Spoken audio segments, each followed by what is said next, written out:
हाय पिलामाने मो चैनल को आपण मान स्वागत करुच्ची। आज आम लिखा ओडिया रचना शीत ऋतु उपक्रम। भिन्न भिन्न ऋतु रे अलग अनुभूति होता है। शीत ऋतु रे अधिक ठंडा लगे, शीत हुए, प्रकृति शांत शीतल हुए। पौष और माघ मासरे शीतर प्रकोप यही प्रकृति रे जना जाए। वर्णना शीत ऋतु रे उत्तर दिगरु ठंडा पवन बहे। केतेबेले शीतर लहरी प्रभावित हुए। ठंडा पवन देह पाई अहितकर हुए। शीत राति रे बेसी काकर पड़े।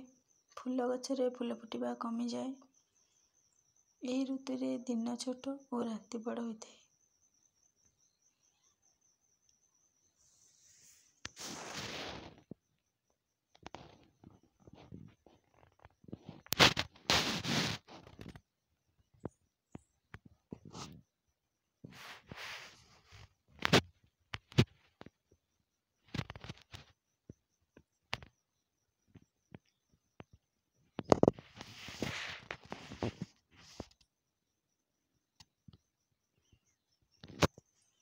लोक मैंने कमल रेझी स्वेटर इत्यादि व्यवहार करती।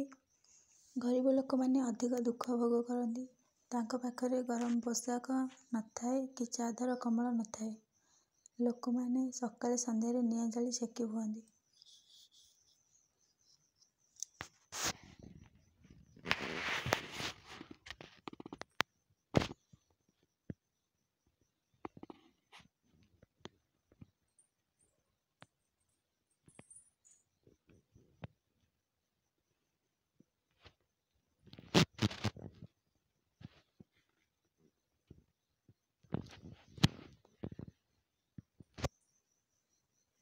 धान फसल पाची खेतरे हलदी गुरु देखा जाए। यही ऋतु रे लोक मैंने धान अमल करती। यही ऋतु रे विभिन्न प्रकार पनीपरिया मिले और विभिन्न प्रकार फल मध्य मिले। शीत ऋतु रे खरा देह को खूब भल लगे। राति रे और सकाळे कुहुड़ी पड़े।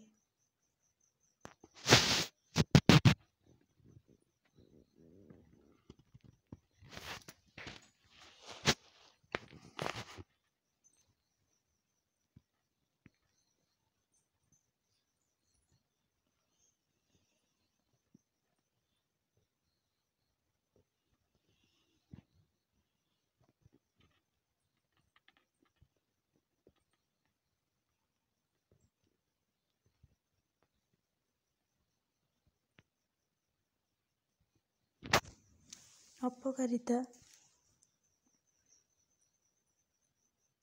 शीत ऋतु रे काछु कुंडिया जादू ठंडा खास ज्वर आदि रोग हुए। अत्यधिक शीत जो अधिकांश लोक मर जाती। ठंडा जो गोड़ हाथ मुह आदि फाटी थाए। बहुत सुंदर देखा जाए।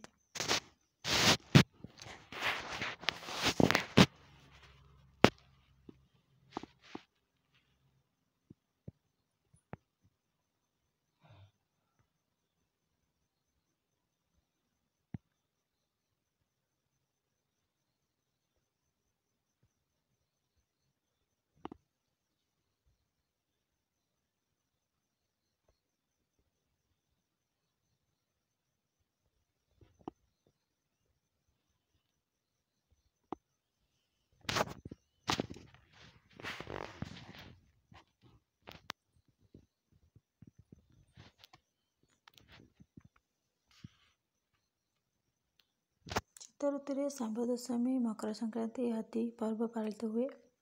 शीत ऋतु आनंददायक अटे। पनीपरिया ठारू आरंभ करी फसल अमल जाए सबुथिरे लोक मैंने आग्रह सहित काम करती।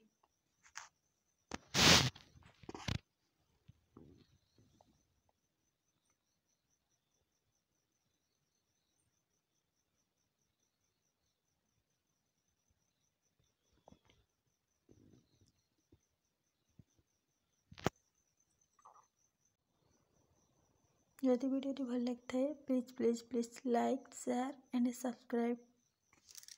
Thank you.